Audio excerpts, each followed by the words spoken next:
Bismillah, hari ini kita lanjut materi recount text Nanda. Jadi pada pertemuan sebelumnya sudah kita bahas tentang social function dan struktur recount text. Untuk hari ini kita lanjut di language features atau di unsur kebahasaan recount text. Nah, di modul yang saya bagikan, di situ saya jelaskan ada 4 unsur kebahasaan atau tata bahasa di dalam teks recount. Yang pertama yaitu menggunakan action verb, yang kedua menggunakan adverb, yang ketiga menggunakan adjectives, dan yang keempat menggunakan conjunctions. Nah, saya bahas satu persatu Nanda ya. Kita mulai dari action verb. Jadi action verb ini sebenarnya kata kerja Nanda. Seperti biasa, seperti juga halnya teks-teks yang lain, recount text ini juga menggunakan kata kerja. Bedanya, recount text ini menggunakan kata kerja bentuk kedua. Nah, yang mana sih itu kata kerja bentuk kedua? Coba kalian yang punya kamus, boleh buka kamus di bagian tengah Nanda. Di bagian tengah kamusnya itu biasa ada daftar kata-kata. Judulnya biasanya regular dan irregular verbs.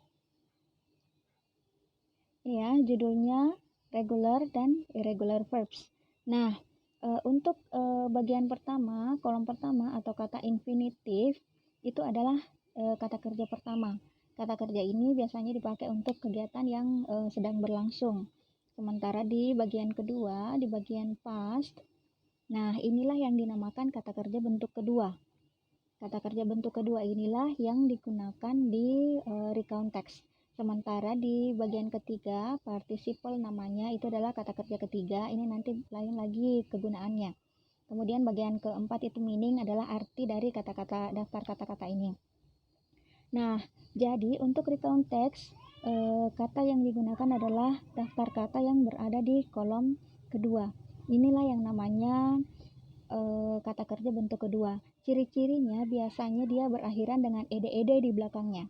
Coba kalian perhatikan kata pertama di infinitif atau kata kerja pertama itu ada kata abase, ya. Sementara di kata kerja keduanya dia ditambahkan ed di belakangnya, dia berubah menjadi abased. Ya.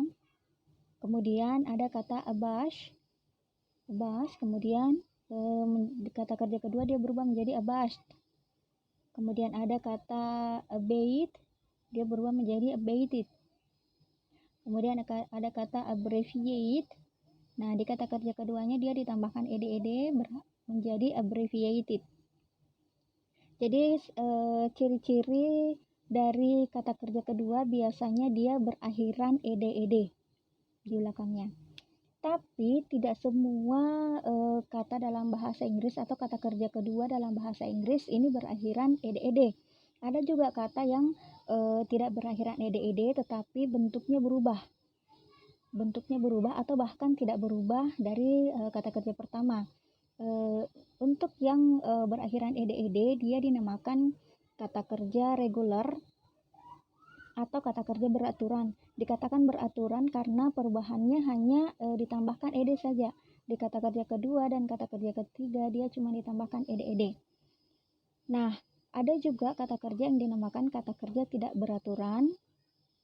Kenapa dia dikatakan kata kerja tidak beraturan? Karena bentuk pertama, kedua, dan ketiga biasanya tidak berubah sama sekali atau bahkan berbeda dari bentuk pertamanya. Coba kalian perhatikan dari contoh yang kedua saja ya. Contoh kata yang kedua ada kata arise, kemudian di bentuk keduanya dia berubah menjadi arose. Jadi dia tidak ditambahkan ed tetapi bentuknya berubah menjadi arose. Kemudian di bentuk ketiga dia berubah lagi menjadi arisen. Kemudian contoh ketiga ada awake. Di kata kerja kedua dia berubah menjadi awoke. Kemudian di kata kerja ketiga dia berubah menjadi awake. Jadi dia dikatakan tidak beraturan karena memang perubahannya itu tidak ada yang tahu dia akan berubah menjadi apa. Untuk mengetahui perubahannya ini tidak bisa Nanda.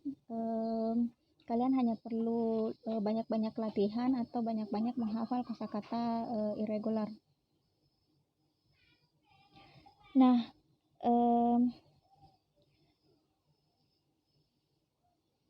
di teks pekan lalu ada 2 teks yang kalian identifikasi kata-kata barunya atau kosakata barunya. Ada beberapa kata kerja tidak beraturan yang muncul di situ. Contohnya adalah felt. Jadi yang ini kata kerja pertama. Kemudian ini kata kerja pertama ya. Kemudian ini kata kerja kedua. Kemudian ini kata kerja ketiga. Jadi V1 itu verb 1, kata kerja pertama. V2 itu verb 2, kata kerja kedua. Verb 3 itu kata kerja ketiga. Nah, di teks pekan lalu itu muncul kata felt yang merupakan kata kerja kedua dari kata feel. Feel itu merasa. Kata kerja keduanya felt, kemudian kata kerja ketiganya felt. Kemudian di teks pekan lalu juga muncul kata saw. Saw itu artinya melihat. Dia adalah kata kerja kedua dari see. Kemudian ada juga sound. Sound ini bersinar, merupakan kata kerja kedua dari shine. Kemudian muncul juga kata flew. Ini ya, flew yang merupakan kata kerja kedua dari fly. Fly itu terbang. Kemudian muncul juga kata begin yang merupakan kata kerja kedua dari begin yang berarti memulai. Jadi di teks recount teks pekan lalu muncul kata-kata kerja kedua yang ada di contoh ini. Nah, kita pindah ke language features yang kedua. Kita pindah ke, jadi tadi itu penjelasan untuk action verb ya. Kita pindah ke adverb. Adverb itu adalah kata keterangan Nanda. Kata keterangan. Keterangan di sini bisa jadi keterangan tempat, bisa jadi keterangan waktu, bisa jadi keterangan cara. Nah, di sini saya sudah berikan beberapa contoh. Jadi keterangan tempat itu misalkan at school, at home, atau yang jelasnya lokasi di mana kejadian itu terjadi, itu adalah keterangan tempat.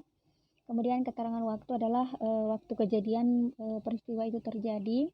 Bisa jadi yesterday atau on Sunday, last week, atau 2 weeks ago. Yang jelas dia adalah keterangan waktu.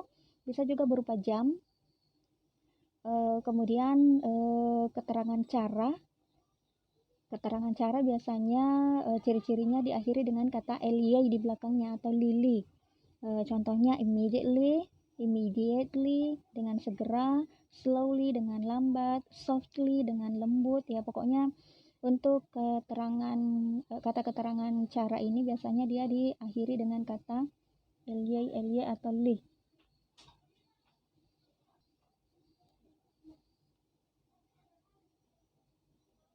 Nah, sekarang coba kalian perhatikan, di situ ada contoh menganalisis recount text. Nah,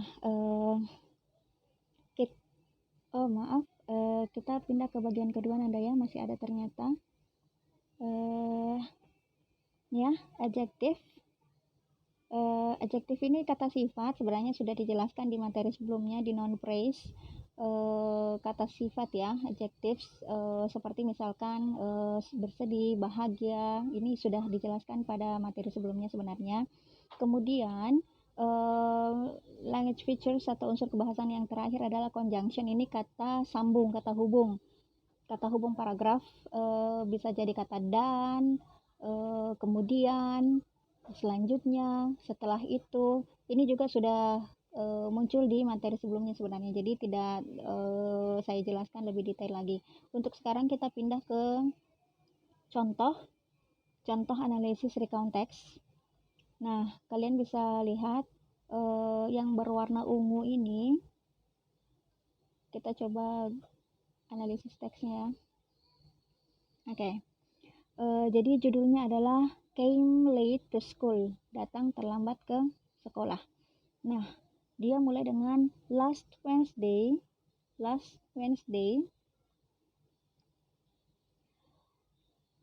Ini masuk di keterangan waktu ya. Kemudian coba kalian kita cari lagi yang mana keterangan waktunya. Ada tertuliskan 3 AM. Kemudian di paragraf kedua juga ada beberapa yang berwarna ungu, itu semua adalah keterangan waktu. Sedangkan yang berwarna merah itu adalah kata kerjanya. Coba perhatikan, di played dia berakhiran ed. Kemudian ada juga tried, dia berakhiran ed. Ada ignored, dia berakhiran ed. Kemudian continued. Nah, kemudian ada so. Kemudian ada yang tidak saya jelaskan tadi. Jadi to be was itu masuk di kata kerja nada ya.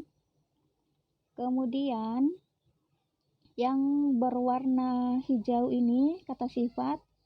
Embarrassed itu malu, busy itu sibuk. Kemudian yang berwarna hitam ini sendirian. Finally ini conjunction ya, atau kata hubung. Finally, akhirnya. Ya, di contoh teks ini hanya ada satu contoh kata conjunction atau kata hubung. Di sini tidak ada kata keterangan. Oh, ada ya. Ini ya. Immediately ini adalah keterangan cara. Immediately ini adalah keterangan cara. Nah, jadi ini contoh cara menganalisis language features of the context. Semoga bisa dipahami Anda. Sekian penjelasan dari saya. Assalamualaikum warahmatullahi wabarakatuh.